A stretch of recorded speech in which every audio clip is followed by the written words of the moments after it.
এই তো আসলাম এই মোটরটা ফিটিং করার জন্য। এটা ওই জায়গায় পাইপটা ফেটে গিয়েছে। আসলাম এখন M6 হয়ে স্যামসাং। এই তো এখানে লিখতেছে নতুন করে লাগাবো।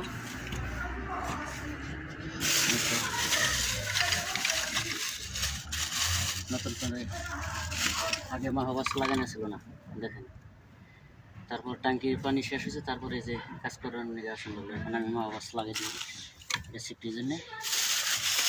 এটাকে সৌদি আরবের সাপোয়ার বলা হয়। সব লাগাবো, দেখাচ্ছি।